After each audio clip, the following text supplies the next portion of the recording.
Bom dia, bom sábado, bom final de semana, amigos. Então vamos a mais um estudo do céu e inferno. Nós estamos no É, capítulo 7, Doutrina das Penas Eternas, item 1, né? No parágrafo que começa com todas as religiões primitivas. Qual é a página? Eu não tenho um livro aqui, só tenho que ver. 116. 116, tá. Então, como sempre, eu vou lendo e na medida que alguém quiser fazer um comentário, né? Normalmente é a Sueli que faz, né? Porque ela, Uma coitada, tá, pergunta. ela sempre tem uma dúvida que ela está encaminhada para aquele lugar danado, então vamos lá. Ela tem muitas dúvidas. Tá certa ela, Muitas tem que ver dúvidas, se muitas salva no dúvidas. caminho. É, Vamos lá, eu vou ler um pouquinho então. Todas as religiões primitivas, de acordo com a índole dos povos, tiveram deuses guerreiros que combatiam à frente dos exércitos.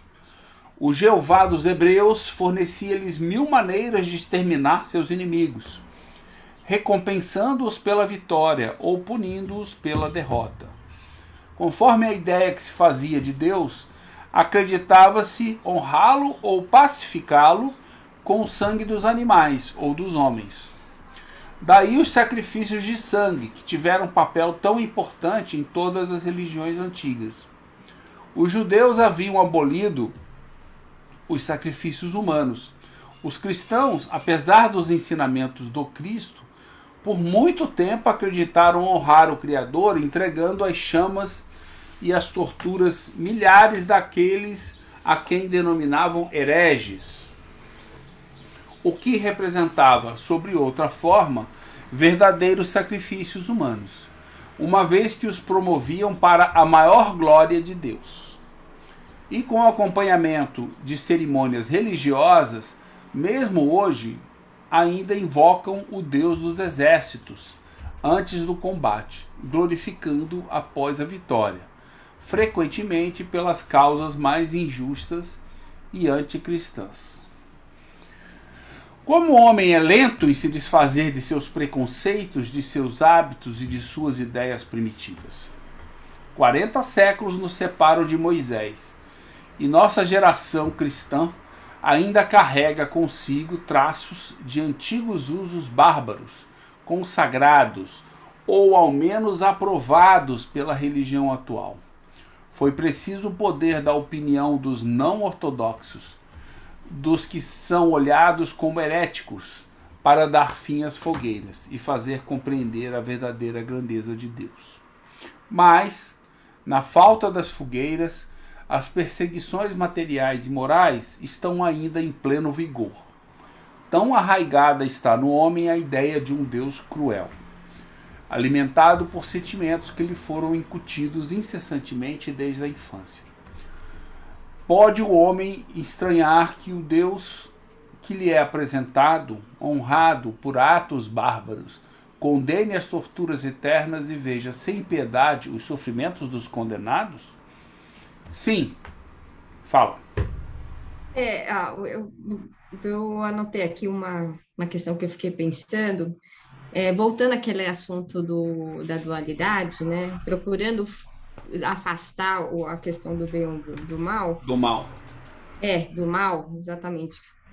Criar essas ideias de opositor, mas isso não nos afastar, eu fico pensando, né? Afastar a ideia do opositor, afastar a ideia do mal, não implica em a gente deixar de reconhecer o que não é caridoso. Olha que coisa interessante, porque Kardec vem e fala, ó, como o homem é lento em desfazer de seus preconceitos. Isso. O que é o preconceito? É alguma coisa caridosa? Não. Não. Mas, ao mesmo tempo, ele não estabelece um opositor, porque ele não faz uma crítica diretamente a determinado grupo ou pessoa aqui, né? Simplesmente vamos dizer assim, é algo que não está de acordo com a lei divina, né? Eu fiquei pensando nessas questões de estar ressignificando toda essa ideia de injustiça, de preconceito, aqui até que ele coloca anticristãs, mas fora da dualidade. É, primeiro eu acho que facilita muito se você entender o bem, à medida que eu, pelo menos para mim, né, que eu entendo que só existe o bem, eu saio mais ainda dessa questão de ficar pensando em injustiças, essas coisas todas, tá? Mas o que você falou é no sentido de cada um de nós. A gente para de falar isso, mas continua agindo. É isso que você falou? Pois é, Na mas isso daí, realidade, olha só. Tua mãe chegou pra você e falou assim: Sueli, Suelizinha, você vai ser punida se você fizer. Papai do céu tá olhando. Então, como é que você. Graças a Deus eu não fiz muito isso com meus filhos. eu também não fiz isso com os meus, não. Graças a Deus, Consegui. eu entrei no espiritismo um pouco antes, né? Pra ficar. Eu já aprendi que Deus não é punitivo. Então, assim, mas a minha ex fazia. Até hoje teve mais uma situação com meu filho, com a minha ex. Nesse sentido, entendeu? De ela estar sendo punida por ele, que o mal vem de fora, né? E é porque ela, apesar de não ser muito religiosa, nem católica, ela, como todos nós temos essa Uma mentalidade. Se influência você não grande na tratar ela, sociedade, né? é difícil, é cultural, eu acho, entendeu? Então, é aquilo que eu falei. Inclusive por isso que esse é o ponto que mais gosto de estudar, é o bem e o mal. Por quê? Porque a gente está impregnado disso. A gente, em todas as situações, está procurando o mal fora. Pior, não é nem dentro da gente, é fora. Porque se você procurar dentro de você, você vai localizar o bem que você não fez. Esse aqui é o legal. Só que a gente não procura dentro da gente. Então a gente não acha o bem. A gente fica achando fora o mal. E o mal não está fora. O mal está dentro da gente. Ou seja, quando eu olho e faço, eu estou fazendo, eu estou ajudando, colaborando para que isso aconteça. Então, o que eu posso fazer? Eu penso assim. Mas, amiga, é cultural. Não adianta. Você não vai. Por mais que você compreenda isso, colocar isso em prática. Não, pior, não é nem uma vida. Você tem. Quantos anos você tem? 30 e pouco? Não, Não. não, eu tenho 42. Pois é, então você é espírita há quanto tempo? Ai, desde quando eu tinha uns 24, Então, mais ou foram menos, 24 23. anos É tempo, nessa né? vida. E as outras? E as outras todas? A Você vida. tá mal de Entendeu? conta, hein? Hein? Você tá mal de conta. Se ela tinha 24, ela tem 42, foram 18 anos, não 24 anos. Não, mas eu 18 falei que são anos. 24 anos de hábito, de cultura, de pensar num Deus punitivo que ela teve. Não mais, 24 anos. né? Porque, na verdade, o espiritismo até pouco tempo atrás vinha impregnado, né, de tudo Ah, tá. isso. Então para você aumentou mais. Foi Não mais. interessa. E as vidas todas anteriores que nós tivemos? Quer dizer, é uma coisa que a gente esquece, né? Mas A assim, gente perde o. se o Espiritismo tem 150 anos, na vida anterior eu era católico, provavelmente. Ou eu era muçulmano. Eu era outra coisa. Eu não era Muçulmano você espírita. não era. Por que não? A minha corzinha. Muçulmano não come porco. Hein? Não come? Muçulmano não come Ah, porco. é verdade. Com certeza, você acabou de matar. O Torresminho acaba com o meu lado muçulmano. Provavelmente eu era católico, É entendeu? católico. Católico, eu era católico. Então, então assim, eu acho que tem uma cultura, não só na nossa personalidade atual, que obviamente é predominante, né? A gente sabe disso, que na nossa infância muitas coisas podem ser ajustadas. Mas pelo menos no meu caso não foram. Eu continuei, muito pelo contrário, minha avó materna era hiper católica, entendeu? Minha avó paterna, aliás. Era hiper católica, eu tive muita convivência com ela. Né? Então tem isso e tem o nosso passado. Então a gente começa a mudar, entendeu? Eu acho isso, Su. Acho que a gente não deve ficar se preocupando. A gente tem, eu acho que a gente tem que se preocupar. Como é que eu vou te dizer? Em aprender a fazer esse tipo, a fazer diferente, entendeu? Então se Sim. preocupa mais em achar uma forma de fazer diferente do que se você está ou não fazendo. Entende? Saber se eu estou ou não ajuda, mas não é o ponto principal. O ponto principal é, tá bom, agora eu sei que eu tenho que fazer diferente. Como é que eu faço diferente? Essa que é a minha pergunta. Como é que eu faço? Primeira coisa, evita se manifestar de forma heterônoma. Entendeu? Porque isso é heteronomia, né? Você dizer que fulano te fez mal é heteronomia. Agiu com preconceito, né? Baseado Não, o simples fato de você falar assim, meu irmão me fez mal, é heteronomia. Ele não pode fazer mal para você. O bem, né? Quer dizer, é você que está interpretando algo que ele fez como tendo sido voltado para você. Como tendo sido voltado para você. Entendeu? Quer dizer, a gente tem que apagar, eu acho, aquela ideia de que existe espírito ruim, que espírito obsessor é algo ruim, é algo mal. Não é. Um obsessor. Por exemplo, eu tenho um amigo meu que me liga todo dia, um gaúcho. Outro dia eu falei pra ele, eu tava pensando, eu acho que você é um obsessor meu. Tu fica me enchendo a porra do saco todo dia. É verdade. Todo dia tu vê as ideias doidas aí, ele me liga, a gente fala todo dia. A gente se fala. Praticamente, a gente é como irmão, né? Ele mora no Rio de Janeiro. Eu falei, tu é meu obsessor, cara. Pela lógica, eu tive olhando, pior que eu olhei, eu falei, obsessor. Eu falei, e aí, ó, descrição do Nilson. Porque a verdade obsessor encarnado. Obsessor encarnado, é ele. E é mesmo. Então, assim, e ele não me faz mal, entendeu? Mas a gente tá um obsidiando o outro. Eu, ele e ele a mim, entendeu? A gente tá num mútuo obsidiação. Você pensado nisso, eu obsessor encarnado. Não. Por exemplo, nós homens casados temos um obsessor eterno aí, né? Pelo jeito. E pior que se acumula, né? Eu vou chamar o meu marido aqui. Vamos mudar o assunto, que essa parte aí é muito... Você viu? Que se você fosse muçulmano, você teria vários. Evoluindo.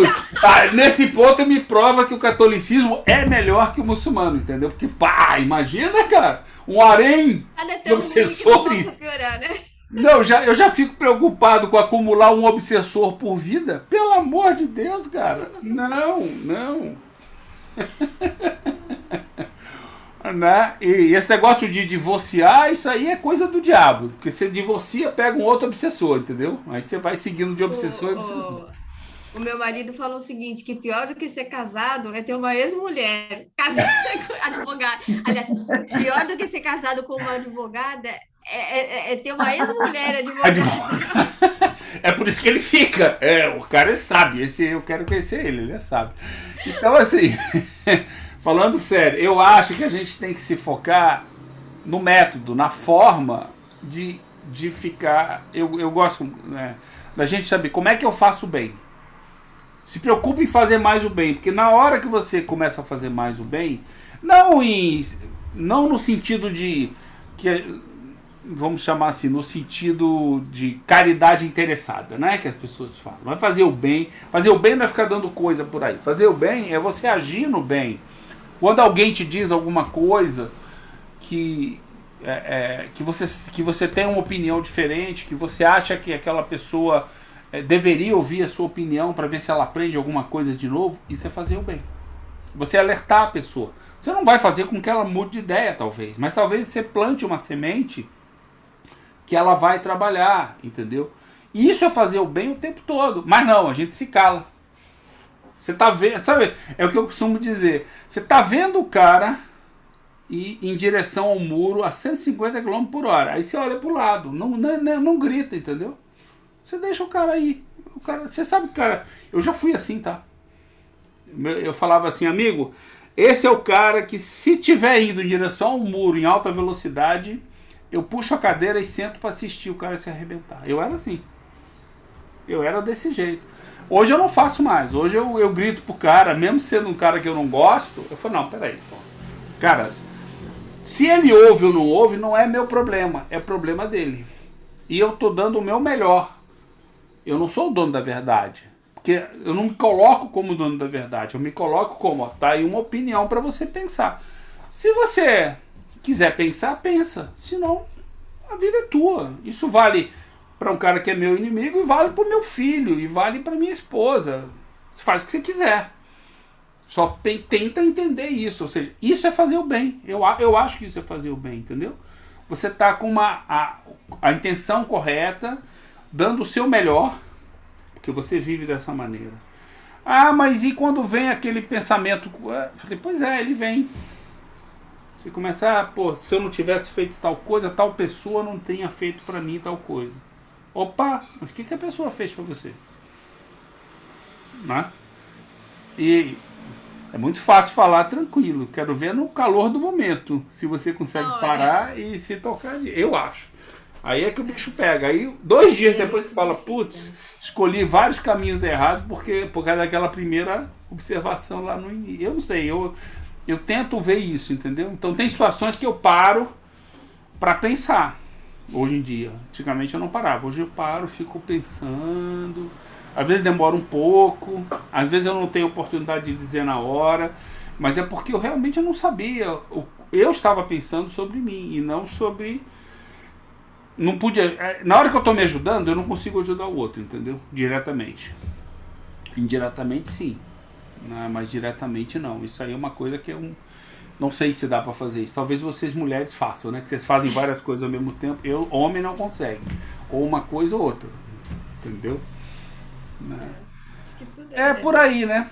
desenvolvimento, Vamos acabar esse... E tentando, errando e acertando. Então, a minha colaboração é essa. Fala, Ariane. Só uma Deixa a coisinha, Ariane, ou ele. esse capítulo inteiro é doutorado, né? Eu estava olhando aqui, que tem aqui um cachê no PDF. É tudo diferente, né? Esse capítulo aqui essa obra toda é pior. Não, sabe por quê? Não, eu nunca tinha visto. Por quê, Ariane? Eu nunca tinha visto. O Céu e o Inferno eu nunca tinha observado. Só o outro capítulo, o capítulo 8, que eu observei que é bem diferente, mas... mas uma coisa que você tá com a obra do Paulo aí, a obra da FEAL? Sim. Então é o seguinte... Tô falando só que... Não, nem olhei o outro, nunca li o outro. Só li uma coisa que o Paulo chamou atenção pra gente, e a gente pode ver isso aqui, é o seguinte. Na medida que você vai lendo os capítulos antes do capítulo 8, né, original, né, lembra que o Paulo falou isso? Ele vai colocando observações nos pontos, porque todos aqueles 25 itens, né, são 25 itens, todos eles estão trabalhados anteriormente. Sim, ele vai desenvolvendo a ideia, né? Então, os caras tiveram o detalhe de não só alterar os 25, mas voltar no texto e mudar o texto também. Tá. Então não adianta esse aqui, vou esquecer. Não, a gente aqui não ressalta, a gente abandonou completamente. Não, a gente atende. Se você quiser comparar, provavelmente o que você vai achar aí, eu não tenho aqui essa observação, é a heteronomia implantada, entendeu? É a heteronomia implantada. Olha, obedece Deus. Olha, se isso aconteceu, Deus vai te punir. Você vai olhar o contrário. É o que você vai achar isso, entendeu? Ainda mais que isso, pelo jeito, foi feito pelos jesuítas, né? Os jesuítas é que devem ter trabalhado isso daí. Gente, não tem prova, mas na minha opinião tem uma mão forte deles aí, né? Vamos finalizar o pecado tá forte aqui mesmo, né? Na outra versão. Realmente eu não comparei. Essa eu não comparei. A Gênesis eu ainda fiz comparação, mas essa não. Inclusive eu não achei nenhuma versão que comparasse os dois, né? Na Gênesis chegou a esse ponto, né? Do pessoal botar versões que comparavam os dois. Aqui no Céu e Inferno o pessoal nem botou, porque é tão brutal o negócio. Eu vi algumas. O Paulo comentou, né? Lembra que o Paulo começou no Nem Céu Nem Inferno mostrar aqueles slides, né? Como era, como... Mas depois parou. Ele falou, é muita coisa. Não adianta de nada, entendeu? Esse parágrafo que a gente leu é tudo diferente. Todo. Acredito. Só esse parágrafo aqui. Então vamos aos 2 últimos, para finalizar esse item 1. Sim, são filósofos ímpios, como alegam alguns que se escandalizaram ao ver o nome de Deus profanado por atos que não lhe eram dignos. Foram eles que o mostraram aos homens em toda a sua grandeza, despojando-o das paixões e das baixezas humanas que as crenças atrasadas lhe atribuíam. A religião aí ganhou em dignidade o que perdeu em prestígio exterior, uma vez que, se há menos homens agarrados à forma, há em maior número os que são mais sinceramente religiosos pelo coração e pelos sentimentos. Mas, ao lado desses últimos, quantos existem que, detendo-se na superfície, foram levados à negação de toda a providência, por não saberem conciliar apropriadamente as crenças religiosas e o progresso da razão humana. Surgiu entre uns o deísmo, entre outros a incredulidade absoluta, e entre outros ainda, enfim, o panteísmo, em outras palavras. Fez-se o homem a si mesmo Deus, por não conseguir enxergar um que fosse suficientemente perfeito. Tem uma nota aqui, 85. No início, nota do editor, no início do século XIX, surgiu o pensamento materialista, incredulidade, atribuída ao sentido da vida somente. Atribuída ao sentido da vida somente o que fosse desejado, útil e necessário, impondo as leis humanas pelos castigos e recompensas sociais. Desse modo, repetia a heteronomia das religiões do mundo velho, fanatismo.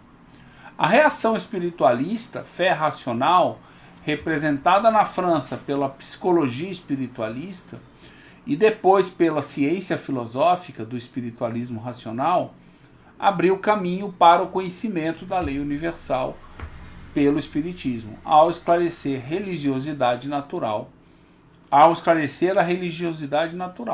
a perfectibilidade da alma e a providência divina. Né? Esse último parágrafo, sim, são filósofos, me deu a ideia de que é o conhecimento que chega, né? Conhecimento que chega e que esclarece que Deus não é essa figura despótica, Sim. Cruel. É o conhecimento que discutir, né? Os filósofos sempre tiveram presente, né? A gente tem estudado Sócrates, né, por Platão, e está lá. Então, há quanto tempo que isso já existe? Mas, por algum motivo, não vamos enumerar eles aqui, a gente não foi atrás desse conhecimento, né? Plenamente. Pode ter pensado algumas coisas, mas a gente ou não percebeu, ou leu e não percebeu, ou não teve acesso, ou teve um acesso contaminado, né? Porque quando você destaca um pedaço e coloca num contexto, você está contaminando aquilo ali, né? Você está contaminando ali. Possivelmente. E realmente é isso daí. Você vê, eu acho que esse último parágrafo, a nota principalmente, que eu acho interessante é aquela discussão, né? Por exemplo, ali no século XIX, você está falando, deixa eu lembrar, pré-industrialização do mundo, né? Revolução Industrial ou Revolução Industrial. Você está falando nessa época. A Revolução Industrial é antes. Hein? A Revolução Industrial é no século XVIII. XVIII, então. Então, pois é. Então, nessa época, com a Revolução Industrial, que uma das coisas que nasceu foi digamos assim, o capitalismo nasceu aí, né? Para a gente lembrar bem, a iniciativa privada, tudo. As ideias no início, elas eram brutais, né? Elas eram, inclusive, e chegavam a usar a religião, né? Para que o povo trabalhasse. Crianças trabalhavam 18 horas por dia. E isso era um novo Deus, inclusive, né? Era um novo Deus. Naquela época industrial, tudo que você queria era um emprego desse, para você poder ter condição de, por exemplo, se alimentar, né? De crescer, de ter uma casa, né? De comprar os bens, tudo isso. Mas isso remete a quê? Isso remete à condição do próprio homem, que aquela situação social que ele constrói, obviamente estão representados ali os erros que ele fez, entendeu? Em todas as... E isso não mudou nos dias de hoje. Óbvio que não mudou, né? Não mudou assim. Vai mudar ao longo de muito tempo. Você tem algumas coisas melhores aqui, melhores ali, mas a gente continua implantando os nossos erros nas próprias leis. Nas próprias leis humanas, né? Então isso me remete muito para a gente nunca esquecer isso, né? Que a gente já comentou, acho que várias vezes, em vários lugares, já vimos que nós somos imperfeitos. e trazemos a nossa imperfeição para tudo que fazemos. Isso não valida que a gente permaneça imperfeito. A gente tem que buscar a perfectibilidade. Mas, cuidado que você pode, novamente, né? Como interpretar da mesma forma que você interpreta o filósofo. Você pega até uma ideia boa lá de trás e traz ela ruim. Ou pega uma ideia ruim e diz que ela é boa. Você tem que entender o contexto na época, entender o que estava sendo feito ali para você compreender exatamente se a ideia é aplicável da mesma maneira hoje em dia. Ou se a gente tem que procurar uma coisa melhor, né? Um exemplo que eu achei outro dia é uma situação que já existe há 20 anos já, né? Que são aqueles, nas empresas, os grupos de autogestão, entendeu? Então, onde você não tem um chefe. Você elimina a hierarquia e as pessoas discutem o melhor para ser feito nas situações. Uma coisa que eu acho triste é que essa é uma ideia que tá presente, tem muita literatura sobre isso, mas as pessoas não trabalham essa ideia. Eu perguntei pro meu filho que está na Ambev, falei, filho, vocês têm alguma coisa de autogestão na Ambev? Não. Não tem nada de autogestão na Ambev. Entendeu? Assim, então ele nem sabe o que é isso. Ele nem sabe o que é isso, entendeu? Então assim, e ele está, inclusive hoje, na área de RH, por isso que eu perguntei para ele, falei, pô, na área de RH de vocês motivam a autogestão? O que é isso, pai? Falei, vai estudar, vai estudar, vai ver. E aí eu nunca esqueço, porque assim, a questão da organização que nós perdemos no espiritismo é isso. Tem muito conceito de autogestão. Quer dizer, a autogestão tem muito conceito dessa ideia de organização que lá atrás Kardec teve. Olha. Assim, é impressionante. Isso, não é fantástico, entendeu? Fantástico. Quando eu falo da organização no espiritismo, eu remeto à minha experiência de autogestão, que eu vivi na Xerox, entendeu? Onde nós tínhamos grupos de autogestão em projetos, tinha departamentos inteiros na área técnica, tinha áreas técnicas inteiras que eram autogestão. Não tinha um supervisor, um gerente. E funcionava fantasticamente bem. É uma ideia que veio dos Estados Unidos para o Brasil, e o Brasil, olha que engraçado, aplicou com excelência. Ao ponto da gente ir lá para os Estados Unidos ensinar como é que a Xerox lá tinha que fazer para ter sucesso. Sensacional. Essa ideia é sensacional porque ela incentiva que cada um faça o melhor de si e, ao mesmo tempo, haja em colaboração. Justamente. Não, a ideia é essa, entendeu? Não, e você melhora o relacionamento na empresa 1000%. E mesmo que não está participando, a gente viveu isso, né? Em volta, você vê o exemplo. Sabe aquela história de ver o exemplo? E você mesmo que a sua área, né? A gente era da comercial, do marketing. A nossa área não tinha esse esquema de autogestão. Né? Tinha hierarquia, tinha diretor. Eles tinham diretor, mas eles não tinham mais em muitas filiais gerentes, supervisores, que era um projeto opcional. Você podia implantar a autogestão na tua área técnica. Teria apoio, inclusive, da diretoria técnica para fazer isso, né? Então, assim, você tinha várias experiências diferentes, né? E aí hoje você pergunta para um guri de 30 anos de idade se na empresa dele tem, ele acho que nem lembra mais que eu perguntei para ele, com certeza, entendeu? Ele nem vai lembrar mais que eu perguntei para ele isso. Porque assim, é uma prática boa que a gente tem que recuperar, entendeu? É a mesma coisa, pô, vamos recuperar Platão, entendeu? Vamos estudar Platão, porque o cara já ensinava muita coisa. Né? Quer dizer, ele já trouxe muita coisa lá atrás. Então nós temos essa produção, né? Os gênios sempre vieram nos ajudar. Somos nós, na nossa imperfeição, que escolhemos não aceitar ajuda, entendeu? A gente que ou não está pronto. Então a gente tem que se preparar de um lado e do outro lado começar a ser um pouco mais humilde e buscar realmente o conhecimento. E buscar o conhecimento, que é o outro ponto, é esse, né? Na verdade, tem muita gente que vive no automático, né? Liga o piloto automático e vambora. Acorda, come, dorme, acorda, come, dorme. E aí você não sabe nem o que está fazendo, né? Acho que a ideia do filósofo no texto é justamente essa, de buscar o conhecimento para poder aplicar e melhor agir, né? E desenvolver, que nem Kardec, gente. Maravilhoso isso, né? E o gozado é o seguinte, né? Você vê, sim, são filósofos ímpios, olha só, ímpios. Mas a qualificação é ótima, né? Ou seja, pessoas do saber não são religiosas, cuidado. Escandalizar. Elas escandalizam, né? Quer dizer, como se Jesus não tivesse feito exatamente a mesma coisa, né?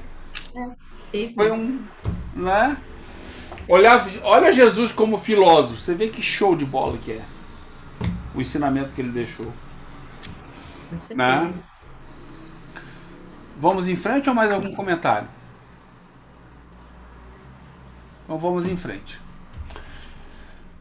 Item 2. Voltemos ao dogma das penas eternas. O principal argumento que se invoca a seu favor é o seguinte: admite-se entre os homens que a gravidade de uma ofensa é proporcional à qualidade do ofendido. A ofensa cometida contra um soberano, sendo considerada mais grave do que aquela contra um simples súdito, é punida mais severamente. Ora, Deus é mais que um soberano, por ser infinito. A ofensa contra ele é, portanto, infinita, exigindo assim um castigo infinito. Em outras palavras, eterno. E má notícia para Sueli. Toda refutação é um raciocínio que deve ter seu ponto de partida. Uma base sobre a qual se apoie. Uma premissa, enfim. Tomamos essa premissa nos próprios atributos de Deus. Deus é único, eterno, imutável, imaterial, todo-poderoso, soberanamente justo e bom, infinito em todas as suas perfeições.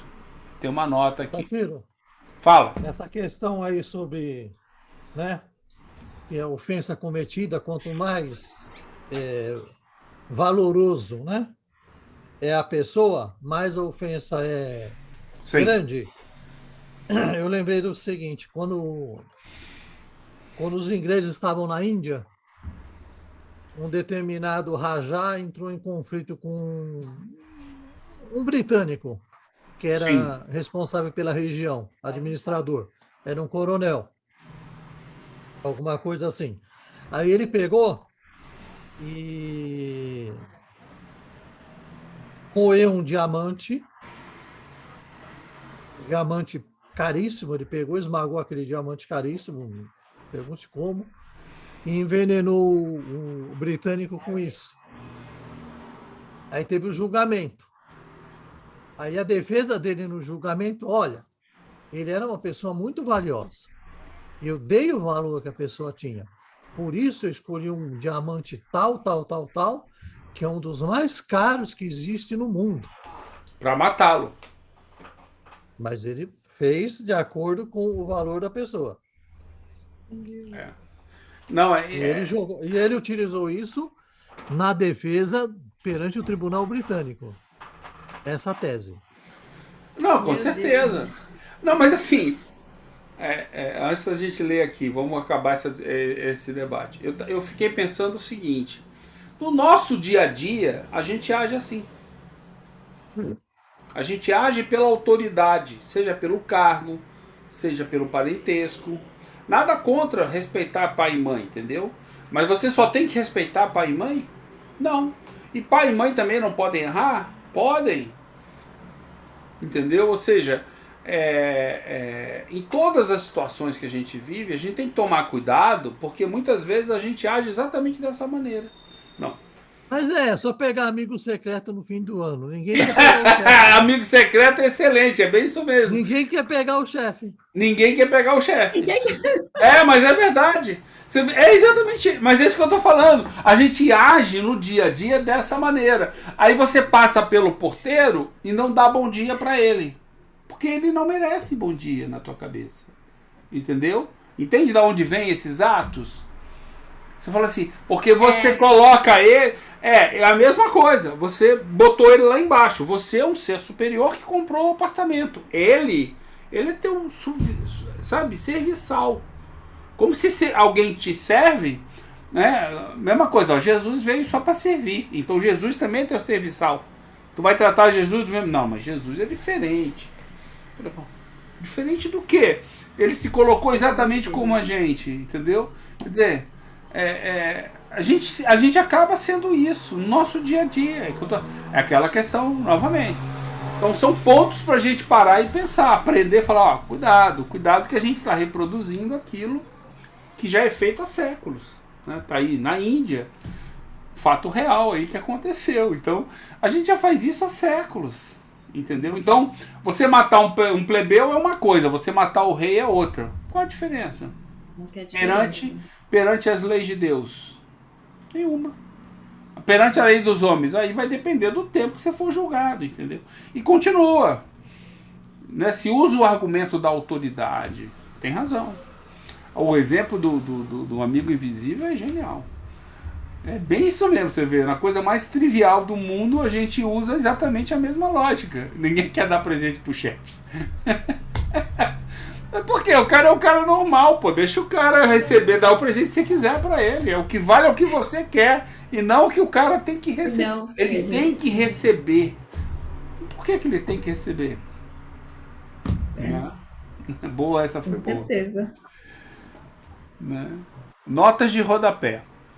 Para os leitores contemporâneos de Allan Kardec, o uso da razão para analisar as questões psicológicas e metafísicas estava presente no espiritualismo racional, presente desde 1830 nas universidades e no sistema oficial de ensino francês. As disciplinas das ciências filosóficas dividiam-se entre psicológicas e metafísicas.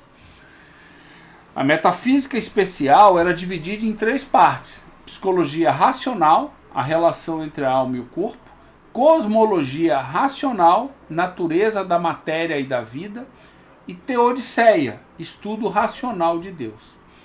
Deus, pois, que do nada cria cada coisa, porque é o próprio ser e, por consequência, a causa primária, única e eficiente de todas as coisas. Paul Janet ou Juliana, se você preferir.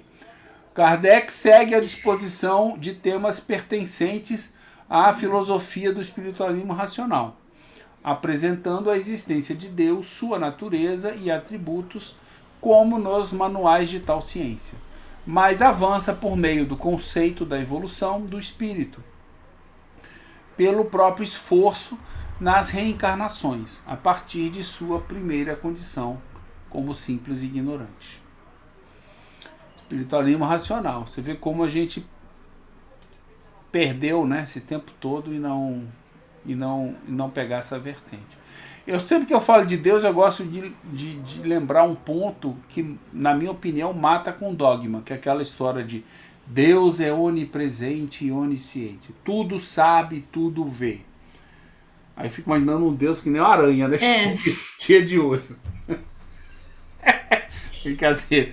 Mas, essa construção. Não, isso aí é bravo, né? Isso aí, ó, Deus está julgando você, né, o tempo todo, em todo lugar. Não há uma árvore que caia na floresta que Deus não veja.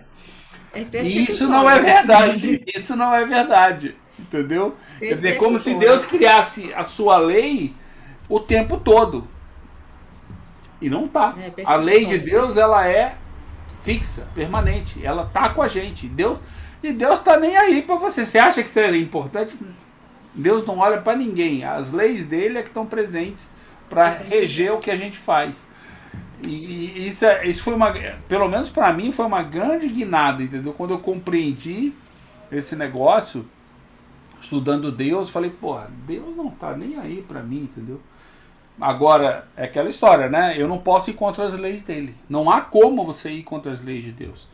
Então ele foi muito mais inteligente do que ficar olhando todo mundo. Ele criou uma lei, botou e acabou. E todo mundo tem que cumprir aquela lei. Não tem como não cumprir.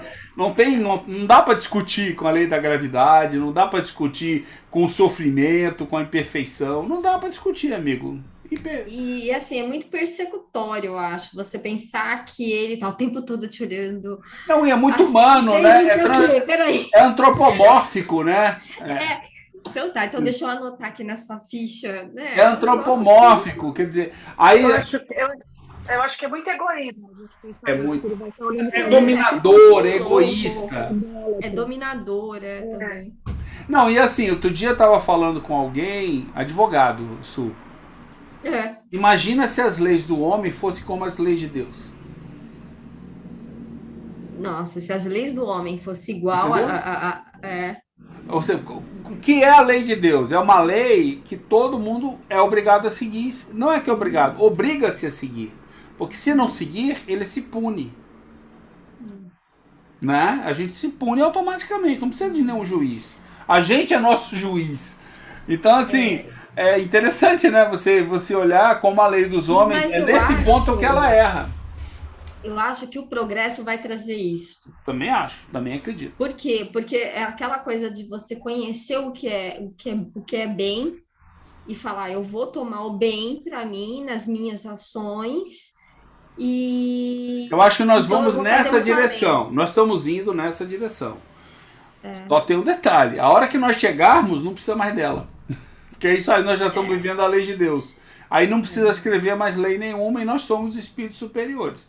A gente, entendeu? E você não deixa para outro mundo isso, né? Cada um tem a sua conquista. É complicado porque a lei ela não deixa sempre de expor o valor e a cultura de uma determinada época, existente numa determinada sociedade dentro de uma época. Então, ela vai ser sempre imperfeita. Ela nunca vai... Ela está ligada vamos dizer, ao mundo, né?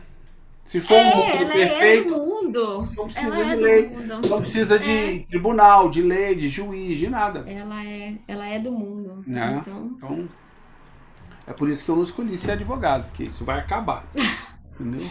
Mas vai acabar, morrer de fome, Sueli, você. Estamos indo pro mundo. Vai demorar muito tempo, né? Tem um tempinho ainda. Vai demorar muito tempo. Então, eu sempre lembro disso, entendeu? Que é um raciocínio que experimentem. Não sei se vocês já experimentaram. Eu adoro fazer isso. Toda vez que alguém vem com essa ideia de que Deus está te vendo, aí eu falo, desculpa, mas Deus não é onipresente nem onisciente. Não existe um livro lá onde tudo que você fez está escrito. E se ele fosse, para que ele precisaria do livro? Se ele saberia tudo. Então, assim, esse raciocínio é um raciocínio de dominação. Entendeu? E essa ideia que você trouxe, ela não exclui a conexão que cada um de nós temos permanentemente com Deus. Por sermos as suas criaturas, estamos associados à sua lei. Mas não que ele tenha, exatamente. Mas ele não é antropomórfico, pelo amor de Deus. Ele não tem que ficar uma grande aranha cheia de olhos. Isso aí é apavorante, isso, né? É o que é engraçado, quando a gente pensa nessas ideias, é que nós percebemos a necessidade de estar resgatando a filosofia espírita, né? Porque era muita ligação, muita interpretação que foge dos fundamentos que o espiritismo traz, né, gente? Talvez se a gente desvinculasse Deus da figura de pai, né? Que o pai é aquele que faz tudo pra gente, protege, leva para andar, dá dinheiro pra gente. Tudo. Mas Ariane, eu acho que é o seguinte. Se a gente consegue desvincular Deus dessa ideia paterna, vai ser um grande avanço. A gente vê o pai da gente como se fosse um igual, né? A mãe também, como se fosse um igual e não uma pessoa que é melhor que a gente ou que vai resolver nossa vida. Não. Ela é um igual, está passando pelas mesmas dificuldades, mesmas vicissitudes. Então, se a gente pensa Deus como uma figura que não é parecida com eles, diferente, que está ali nas suas leis, eu acho que é um grande progresso que a gente faz. Eu acho que eu tenho pensado ultimamente, né, eu tive algumas situações até em relação a pai e mãe que eu pensei isso, que é o contrário. Nós temos que ressignificar isso que você falou, como nós vemos o nosso pai e a nossa mãe. Entendeu? Porque muitas vezes a sua decepção vem de uma imagem que você projetou, não foi ele. Fui eu que projetei o meu pai perfeito. E meu pai não é perfeito. Entendeu? É muito infantil a gente achar que a pai vai resolver todos os nossos problemas. Justamente. Isso é pensamento quando a gente é criança. Quando a gente fica mais velho, a gente tem que ver que ele é igual a gente. Também vai sofrer as mesmas coisas, ele, né?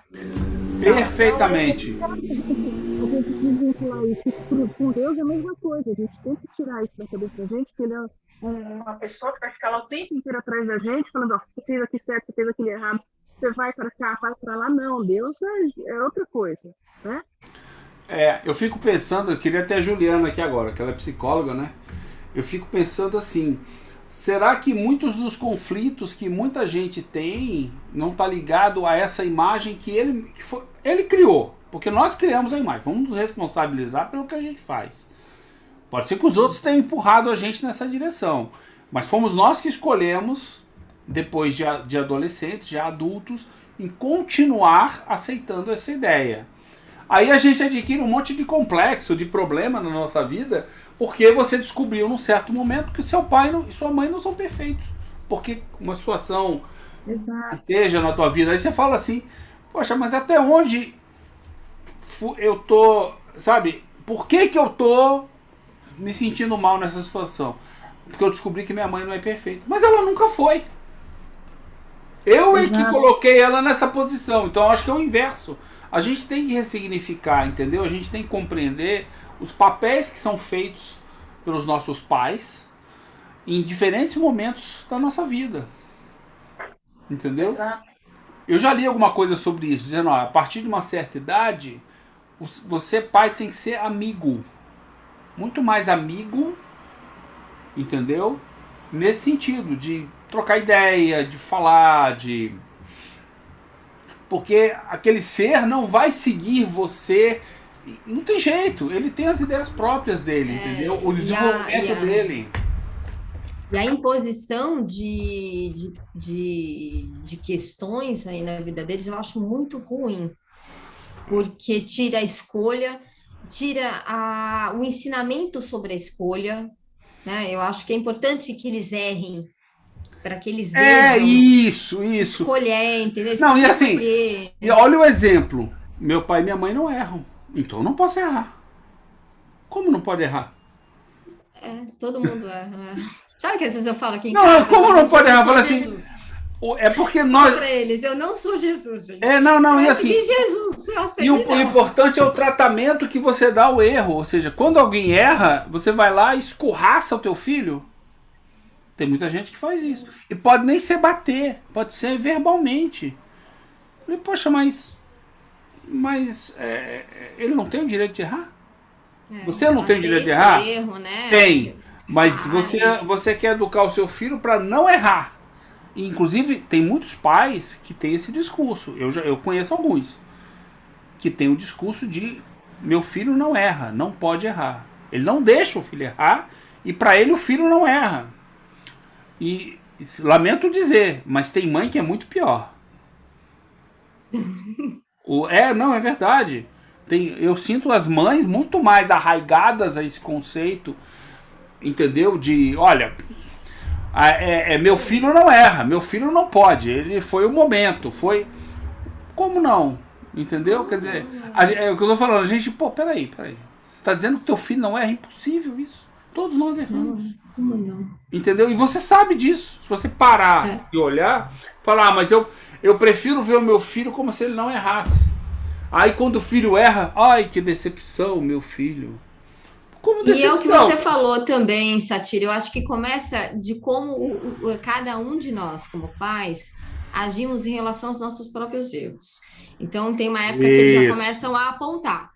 Escuta, você fez tal, você tá me falando, tá me orientando que é melhor fazer tal coisa, tá me fazendo pensar, só que você fez outra coisa. Pois é, eu fiz errado, né? Eu não sou Jesus, você não vai me seguir. Eu não sou Jesus. Essa frase é boa, gostei dela. Eu falo para eles, não sou Jesus. Não, e até porque lembra a gente, né? Lembra a gente, fala assim, ó, eu realmente não sou Jesus, eu não sou. Vou chegar lá, mas quando chegar lá eu não vou ter mais um filho, vou ter vários, um monte, 1 bilhão de filhos. Então, a humanidade. A humanidade. Esse planetinha, eu cuido daquele outro. Eu acho que o que você falou, Ariane, é bem real, entendeu? Só que eu inverto. Eu acho que ele é nosso pai. Sejamos pais como ele é nosso pai. Vamos inverter. Entendeu? Eu acho que a gente tem que começar a pensar assim, entendeu? Olha, eu vou ser pai como Jesus é meu pai. Jesus aceita os erros dos filhos? Sofre com os erros dos filhos? Não. Jesus não sofre. Sabe? Deus não sofre. Deus, que é o nosso pai, não sofre com o erro dos filhos. Entendeu? Por quê? Porque ele sabe que a lei está aí. Que o sofrimento é uma escolha do filho dele. Por que eu vou sofrer com o meu filho errando? Faz parte da vida dele. Ele sofre diariamente. Imagina se ele me contasse todo o sofrimento. Diariamente ele está sofrendo. Meus filhos. É importante que ele né, que meu filho e minha filha, os dois estão sofrendo. Faz parte disso, entendeu? Faz parte do aprendizado. É a escolha deles. Como é que eu substituo o sofrimento deles? Desculpa, mas não tem como. Não é porque ele é teu filho que você vai conseguir fazer isso. Assim como seu pai não conseguiu fazer isso com você. E nem sua mãe. Então, a gente sabe disso. Mas a gente tem que vigiar e orar. Olhar mais para esse tipo de coisa, entendeu? Pra gente ver, peraí, nessa hora, deixa eu ver se eu já fiz esse erro. Pra ajudar ele. Eu já fiz esse erro. A única coisa que eu consigo fazer é isso, entendeu? Hoje em dia, eu vou ser bem honesto. Eu consigo olhar e falar assim, isso que ele está fazendo eu já fiz? Se eu já fiz, eu digo, olha, filho, eu já fiz esse erro. E eu lidei dessa maneira. Você escolhe como é que você quer lidar. Isso eu já consigo fazer. Mas também não pede muito mais não, porque eu não vou muito além não, entendeu? Eu não vou... Pelo menos eu não me acho o senhor dos meus filhos, entendeu? Eles têm que seguir o caminho deles, têm que fazer os erros deles. Porque eu acho assim, eu acho que é um erro que eu tenho na minha vida, mas eu penso muito assim, eu já pensei muito mais, né? De que quando eu erro, eu não devia ter errado. Eu tenho uma culpa, entendeu? Eu tenho uma culpa por errar. Por quê? Por causa dessa criação. E eu já tratei isso até com psicólogo. Por que você tem essa culpa? Ah, porque meus pais não me ensinaram dessa maneira. Olha eu falando. Falei, aí quando você acaba de falar, fala, caceta. Mas assim, o que vale é o que me ensinam, né? Deuteronomia, né? É o que me dizem, me mandam fazer, ou o que eu acredito. O que eu acredito? Aí eu comecei a pensar no que eu acreditava, entendeu? E eu vi que estava em dissonância, que tinha um baita conflito na minha cabeça entre o que eu acredito e o que me ensinaram. E eu tinha que resolver. Pode ser que fosse uma coisa ou fosse outra, mas não interessa. Não dá para ficar com os dois em conflito. Você tem que resolver o conflito, entendeu?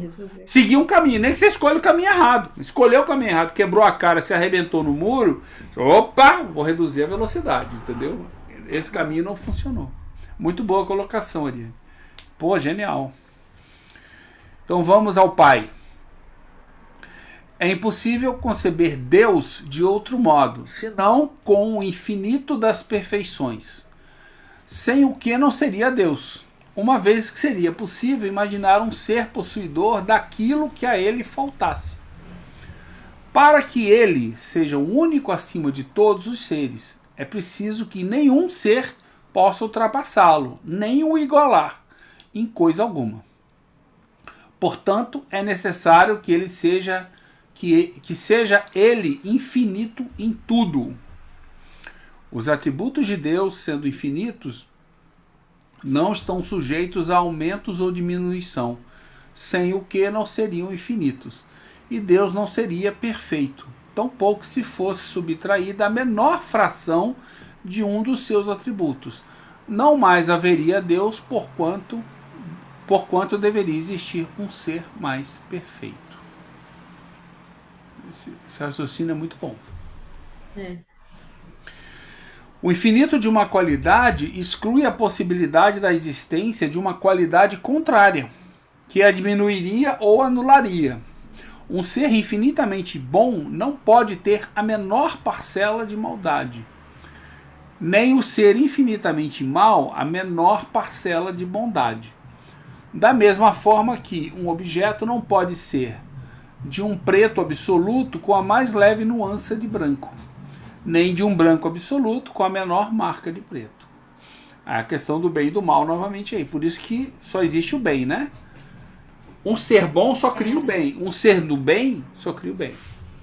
Deixa eu falar uma coisa para vocês. Eu achei aqui na Revista Espírita, de maio de 1865, umas ponderações interessantes a respeito desse pensamento equivocado de que Deus se irrita com a gente, de que Deus se vingaria de nós.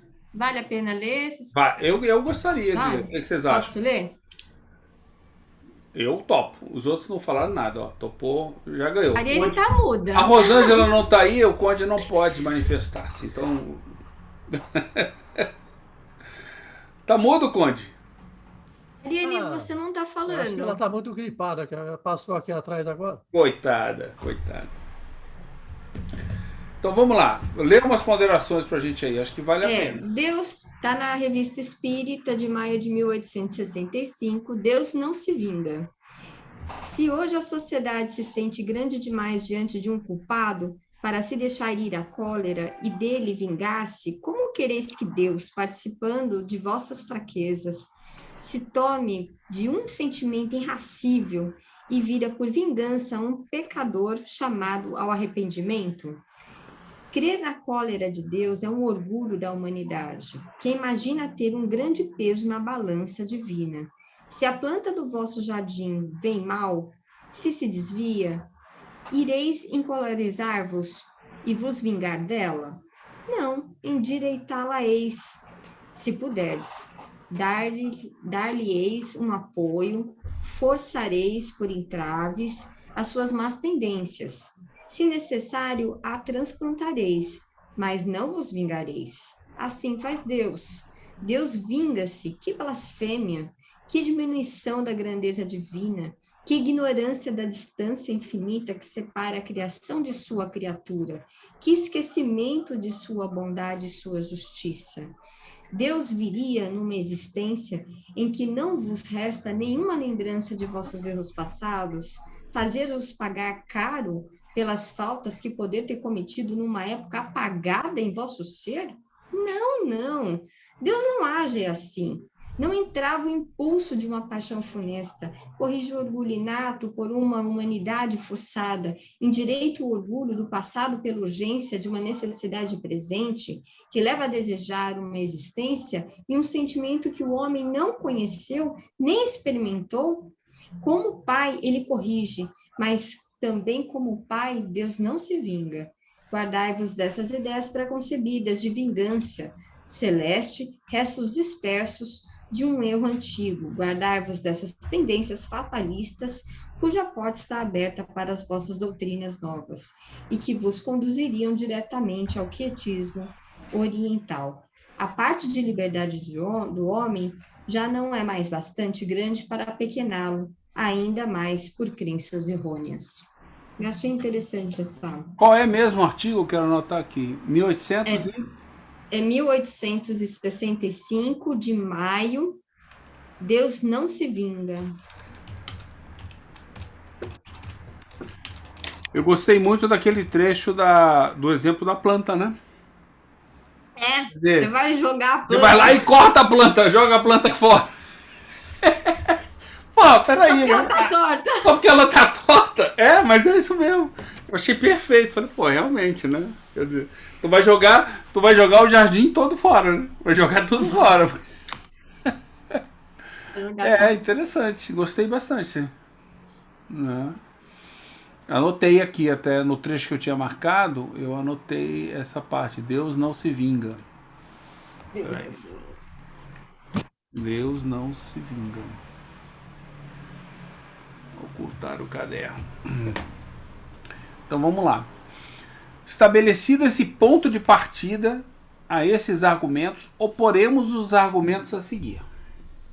Primeiro, Somente um ser infinito pode fazer algo infinito. O homem, sendo limitado em suas virtudes, conhecimentos, poder e aptidões em sua existência terrestre, pode produzir apenas coisas limitadas. Lembrar isso sempre, né? Em nossa existência terrestre. Quando a gente está ligado à matéria, né, a gente tem limitações. Até Jesus era limitado. Não tem essa história, porque ele estava ligado ao corpo. Então isso é absolutamente natural. Né? Uma coisa que...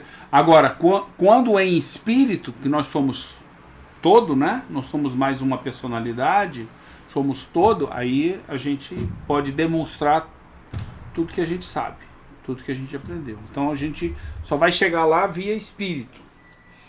Né? E eu que achava que era um ser perfeito, mas tudo bem. Vamos lá, não posso dizer isso mais para minha esposa. Segundo, se o homem pudesse ser infinito no mal que faz, seria infinito também no que faz de bem. E seria, portanto, igual a Deus. Ou seja, é muito boa. Mas se o homem fosse infinito no bem, não praticaria nenhum mal. Porque o bem absoluto é a exclusão de todo mal. Você vê como não faz sentido a ideia de que alguém é mal, né? Quer dizer, nesse sentido não faz sentido, porque o bem é o que nós fazemos e podemos fazer. Eu não posso fazer o mal, eu posso fazer o bem. Então alguém não pode ser mal. Alguém pode agir no bem. Ou não agir. Ou não agir. Mas ele não pretende te machucar, te fazer o mal. Essa é uma ideia complexa, mas é uma ideia muito interessante. E salvadora, né?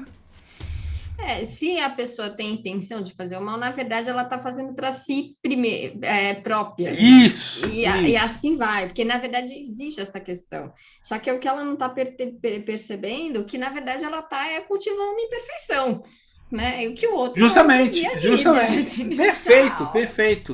Perfeito, né? Quer dizer, eu costumo dizer, uma outra forma que eu costumo dizer, ainda hoje eu fui lembrado disso, né? Gratamente. De que eu não sou responsável pelo que a outra pessoa faz. Entendeu? Ou seja, se a pessoa faz alguma coisa, ela é que tem que ver isso. Ah, e eu vou pegar para mim isso também? Não pega para você o que não é seu. O que é do outro é do outro. Entendeu? Se você está trazendo para você, é porque isso não é do outro. Você também tem isso. É aquela história do espelho, né? Você também tem isso. Então você identificar no outro, muitas vezes, é porque você identifica em você aquilo que você não gosta. Mas em vez de falar de você, você fala do outro. E detalhe, você identifica talvez uma coisa que não exista no outro. Só existe em você. Não, a psicologia existe nele. É uma desgraça. Não, você consultar psicólogo é uma desgraça, né? Porque ele vai e te lembra isso aí. Eu falo, olha, o outro pode ser que nem seja imperfeito. Seja a sua imperfeição somente. Eu falei, ixi, aí é projeção, né? Projeção. Nossa Senhora. Realmente, a gente gosta de falar mal dos outros, né? Sem necessidade. Terceiro item. Admitindo que uma ofensa temporária contra a divindade possa ser infinita, Deus, vingando-se através de um castigo infinito, seria infinitamente vingativo. Se é infinitamente vingativo, não pode ser infinitamente bom e misericordioso, porque um desses atributos é a negação do outro. Se ele não é infinitamente bom, não é perfeito. E se não é perfeito, não é Deus. Meu Deus. Esse Kardec é danadinho, né? O Su, já deu para perceber que esses 7 itens aí a gente tem que botar lá no grupo, né? Ótimo, né? E bota umas perguntas que nem essas que a gente falou aí, questionando o pessoal, como é que se lida com o teu filho. Joga lá no grupo. Você tava querendo... É assim que eu acho material, entendeu? Eu já saio daqui, já copio, jogo no texto. Nossa, tem um monte. Pois é, mas não vai reproduzir a obra de Kardec lá, né? Pelo amor de Deus. É só os trechos para pessoas pensarem. Ou escolhe um desses e escolhe, pode pegar um a um também, né? Fala, eu queria falar sobre o item primeiro aqui. E aí você comenta o primeiro, ou coloca uma dúvida sobre o item primeiro, joga uma pergunta lá. e deixa o pessoal se degladiar com as consciências, né? Não tem nada a ver com isso, não. A minha tá tranquila. Eu sou um ser quase perfeito.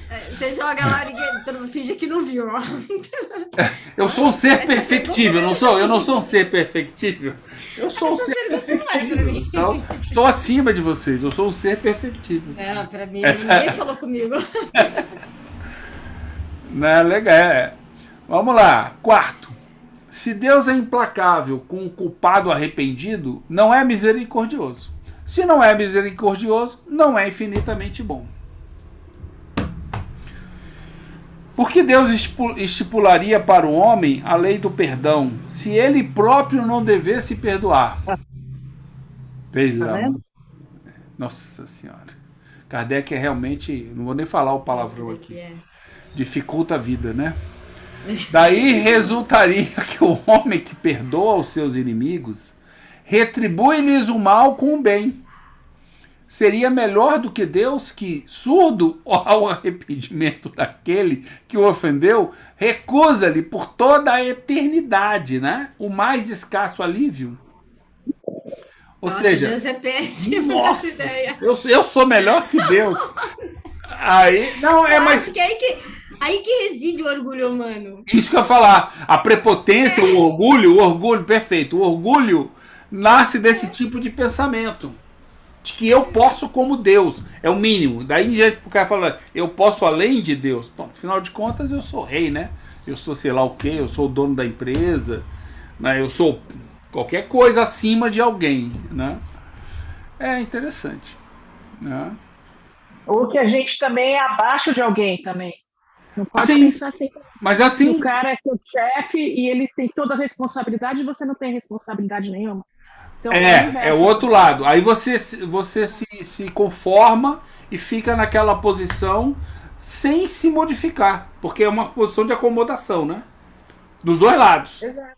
Tanto em você ficar olhando com né, alguém que está acima de você, como se houvesse alguém acima de você, quanto você se olhar abaixo de alguém. Ou você se achar melhor que alguém também, né?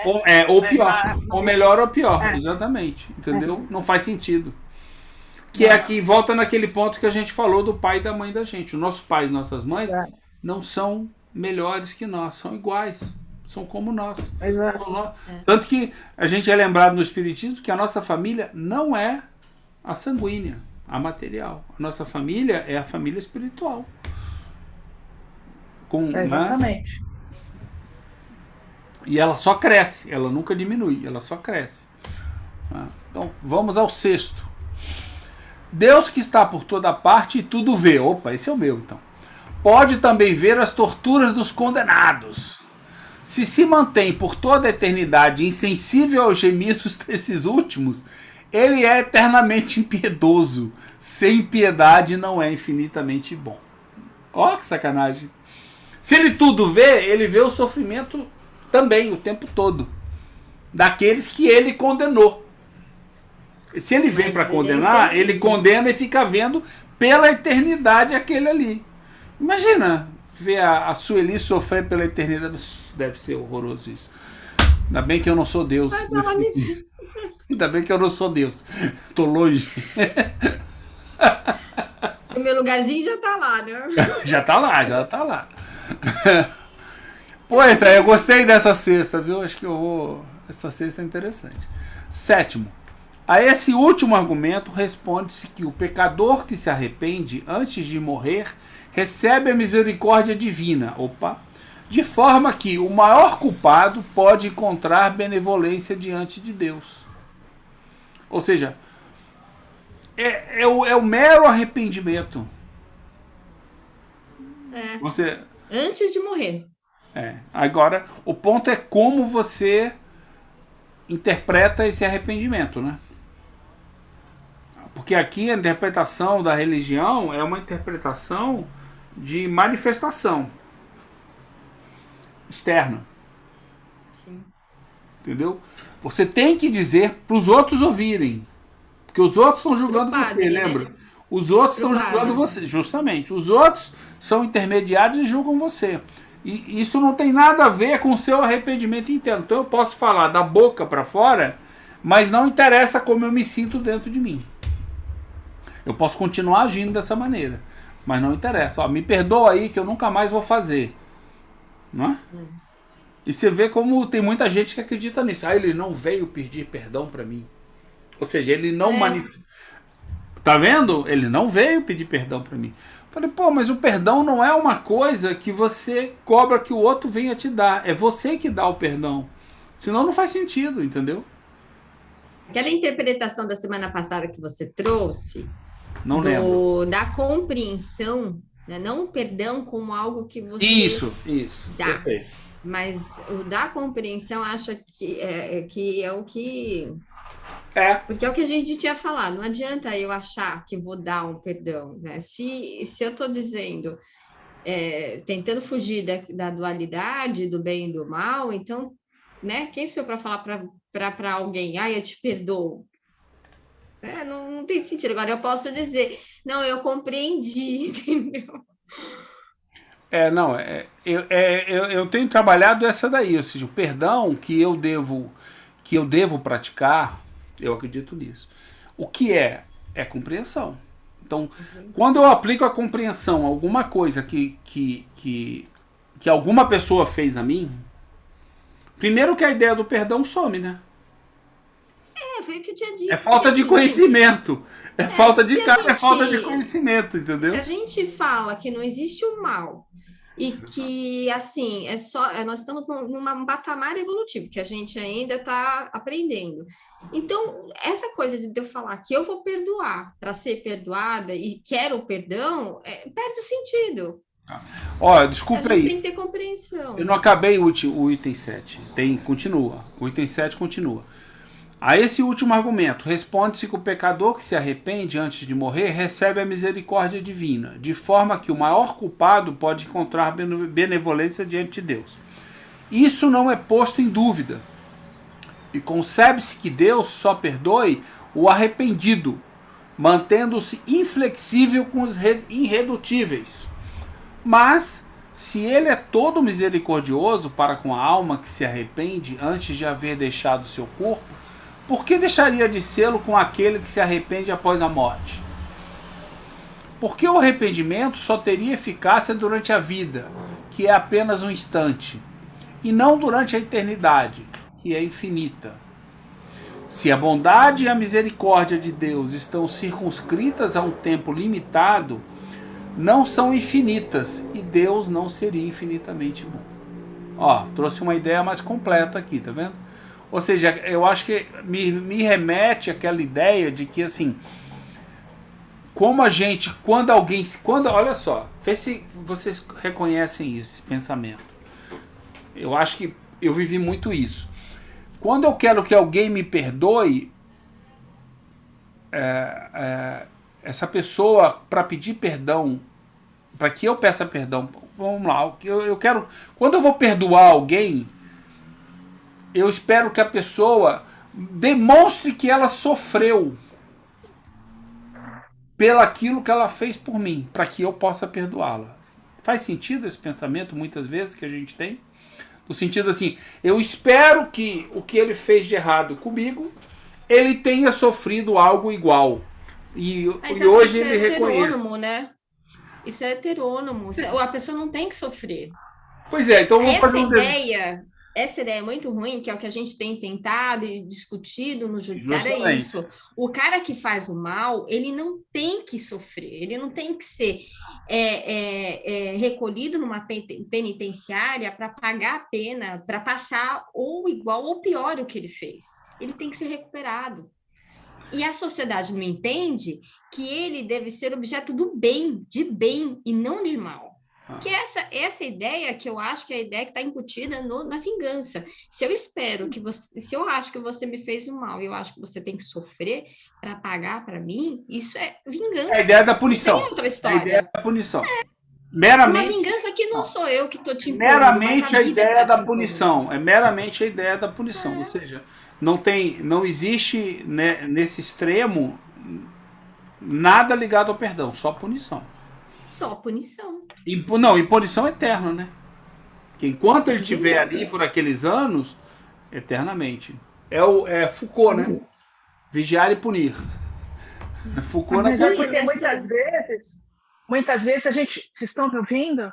Tá. Sim, pode falar. Muitas vezes a gente não vê, por exemplo, um bandido como um ser imperfeito como a gente. Então, às vezes a gente acha que ele merece, mas a gente não. Ele merece ser punido, mas a gente não.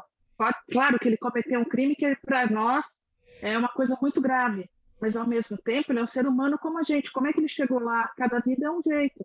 Então a gente não pode punir o outro, né? Justamente. Não existe isso. A gente tem que ajudá-lo a melhorar. É muito difícil. Eu não estou falando que é uma coisa fácil. A gente tem essa coisa de justiça, né? Que a gente é justiceiro, a gente pode ir lá e vai lá, o cara tem que sofrer. Não, não tem que sofrer. Ele é um cara igual a gente. Ele teve um motivo para fazer aquilo. Por que ele teve esse motivo? Porque ele é um ser perfeito, ele ainda não entende o que é o bem e o que é o mal, ele não entende que ele pode ajudar o outro em vez de matar o outro. Por isso que quando um pai, por exemplo, a filha, sei lá, um estupro, o pai vai falar, não, eu vou lá e vou matar o cara, porque ele está com aquele sentimento de raiva, né? Ele está com aquele sentimento da vida, do ser humano. Ele não está com o sentimento do espírito dele, que seria, eu estou sofrendo com aquilo, eu não posso sentir essa raiva. Ele não é tão elevado a esse ponto. Ele deixa a parte dele humana acima da parte dele de progredir e tal. Eu penso assim. Então, é muito difícil você chegar...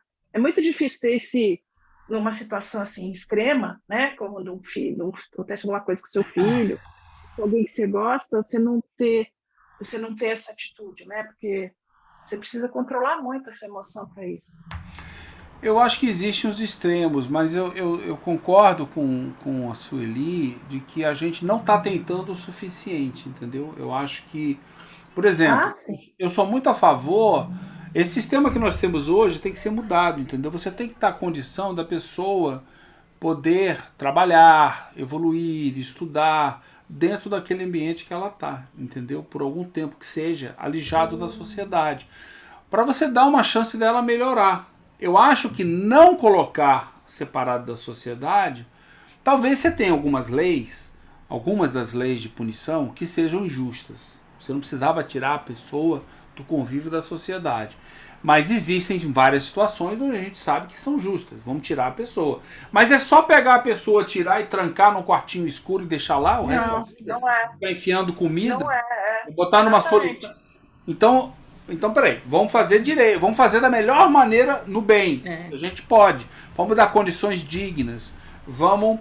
Ah, mas tem gente que não quer. Perfeito, o cara que não quer, você deixa onde ele está. O cara que quer, você pega o cara e joga num lugar melhor, entendeu? Interessante esse pensamento que, assim, existem realmente determinadas pessoas que, para que a sociedade possa continuar, ela precisa ser afastada do convívio social, mas não para ser punida.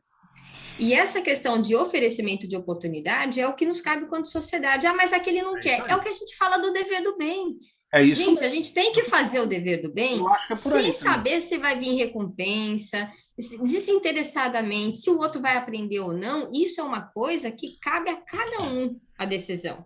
Agora, nós enquanto... o que eu penso é que nós, enquanto sociedade, para formar o melhor que nós podemos, é sempre estar oferecendo. Ah, mas aquele não vai querer... aproveitar ou não, mas isso é com ele. Mas isso é com ele. Eu acho assim. Isso é com ele. É porque uma coisa é eu dar escolhas e a pessoa poder escolher. A outra é eu não dar escolha nenhuma. Que por exemplo, no Brasil é o que existe hoje. Em outros países não. Em outros países você já tem uma condição de trabalhar, uma condição. E não é trabalhar. O que eu acho engraçado é o seguinte: a pessoa fala assim, não, vamos botar eles para trabalhar. Como se trabalhar fosse uma punição. Tu já percebeu isso? Trabalho é punição. Peraí, mas trabalho não é punição. E olha, trabalho é oportunidade em todos os sentidos, não só financeira, mas é uma oportunidade de aprendizado.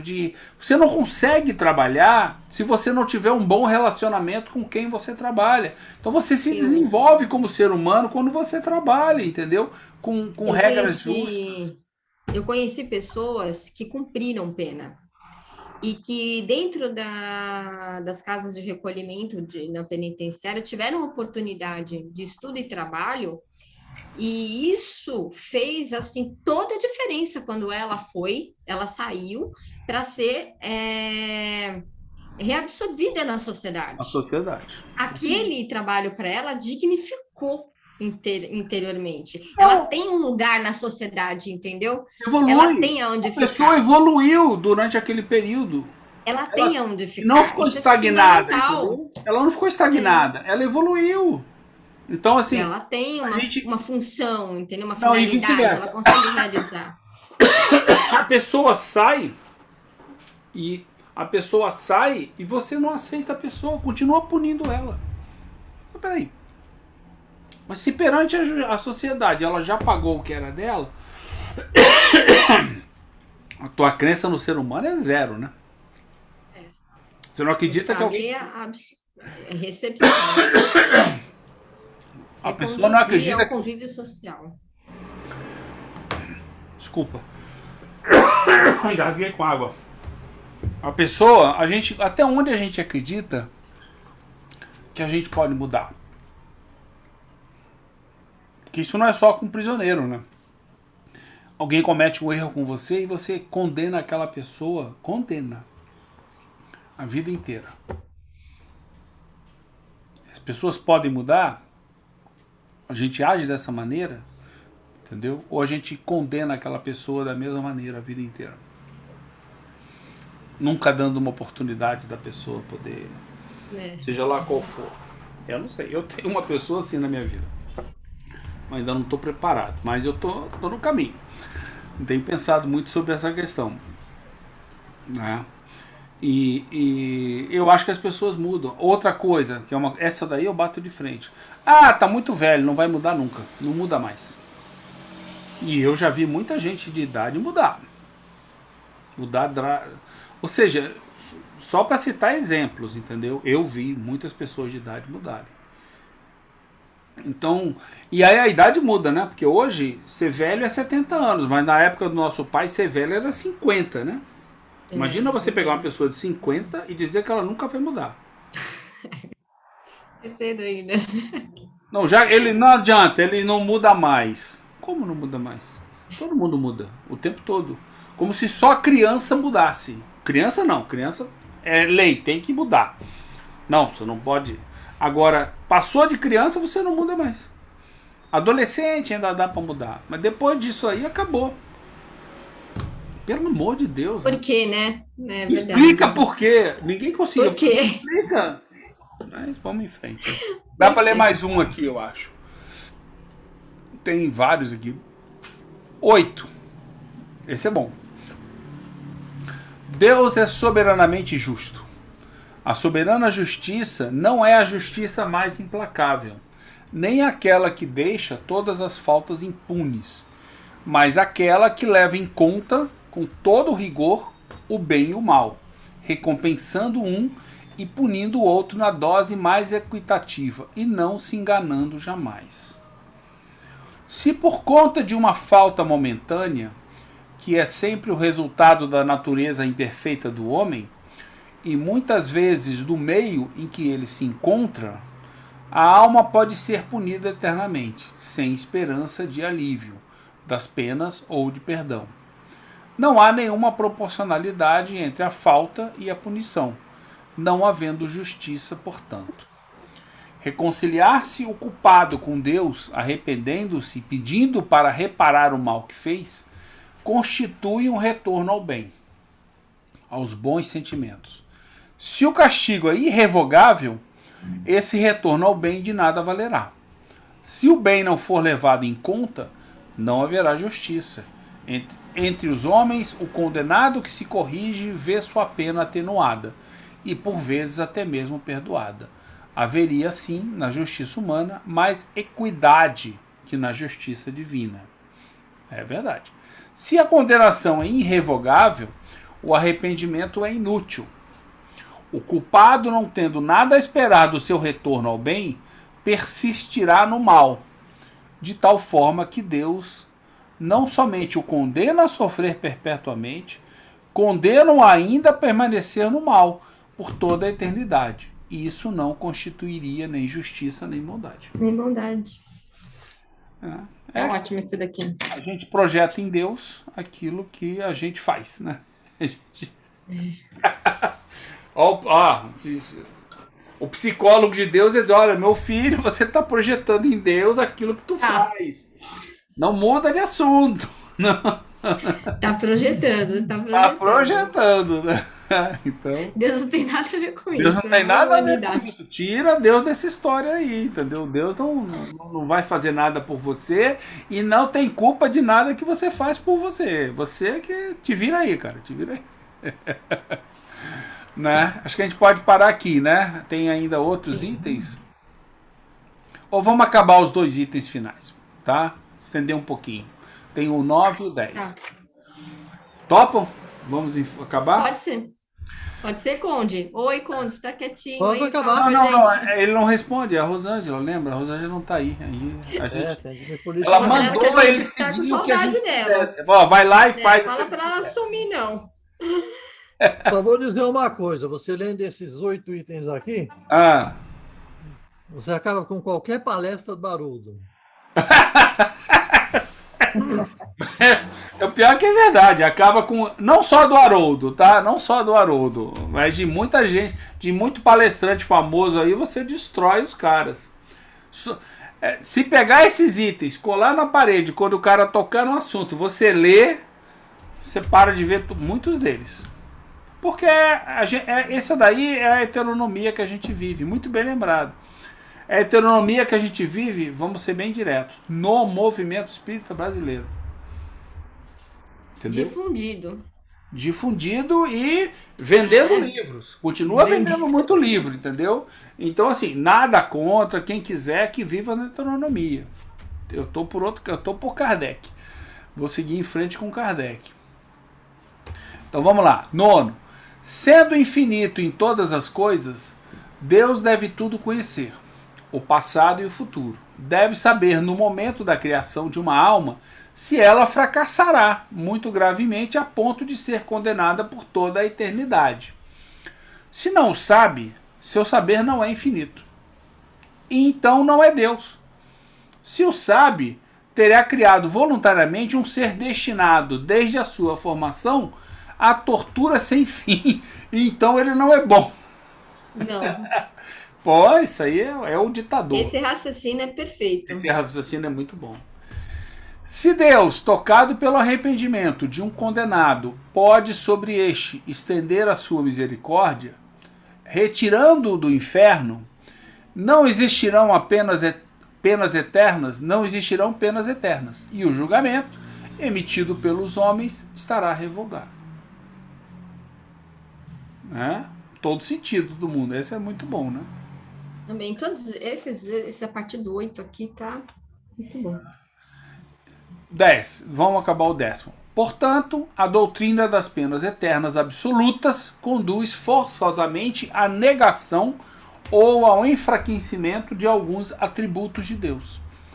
Ela é assim incompatível com a perfeição infinita, donde se conclui que, se Deus é perfeito, a condenação eterna não existe. Ou, se ela existe, Deus não é perfeito. Matou. Entendeu? Esses itens aí eu acho que dá para pegar um item, explicar a situação, pegar um item, acrescentar o 10º como fechamento e fazer um comentário. Eu vou preparar, eu ponho lá. Um item por vez, ou seja, dá 9 comentários no mínimo aí, para cada um de nós. Dá bastante coisa. Eu vou pegar 1 ou 2 e vou fazer também. Porque o último remete ao lugar que a gente está discutindo, que é o próximo, né? Remete à questão das penas eternas absolutas. A punição, ao castigo. Como é que a gente organizou isso? Ou seja, desmonta Haroldo, vamos chamar assim. Desmonta a heteronomia desses caras, entendeu? E que nós vivemos, olha só. A gente vive isso. Não é só o Haroldo que vive isso, né? A gente vive isso daí. É bem interessante isso. Então paramos. Não, tem mais leitura aqui. Invoca-se o 10 ainda. Invoca-se ainda a favor do dogma da eternidade das penas o seguinte argumento: a recompensa concedida aos bons, sendo eterna, deve ter como contrapartida uma punição eterna. É justo que se equipare a punição à recompensa. Ou seja, se você é bom, você tem uma recompensa interna. Totalmente heterônomo, né? E você pode se voltar para o bem também, né? Mas aí é a questão da punição e da recompensa, né? Que você espera um ou outro. Então, muito bom. Então paramos no Ora Deus criou a alma.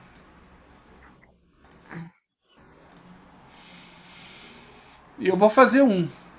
Vou fazer um modelinho, aí eu te mando depois. Isso. Aí você melhora e bota o mesmo item. Outro. Não, aí eu ponho outro item, até para eu saber, que aí eu coloco outro item. Aí você coloca. Não, pode fazer o mesmo. O importante é um comentário. Se for a mesma coisa, você comenta no meu e eu comento no seu e a gente vai tocando assim, porque eu acho que isso aí vai levantar muito debate lá. Ajuda o pessoal a pensar, entendeu? Porque tem muita gente lá, né, que não estuda com a gente, né, que tá olhando lá. Vamos dar um toque neles para eles virem estudar com a gente, né? Vamos sim. Muito bom, então. Perfeito. Bom final de semana para vocês. Obrigado pelo estudo. Vamos ver se a gripe passa aqui. Fala para melhoras para vê se ela melhora isso. Esperando ela. Cuida dela, cuida dela. Ela vai entrar no caderninho também lá de Deus. Ela eu não tô bem, não. Cuida dela. Ressentido também. Coitada. Todo mundo, quando pega um, pega todos. Pior que é verdade. Gripe forte aqui em casa, graças a Deus, não chegou ainda. Gente, se cuidem então, hein? Bom final de semana. Bom final de semana, bom estudo para vocês, tá bom? Tchau. Obrigada. Tchau, gente. Um beijo para vocês.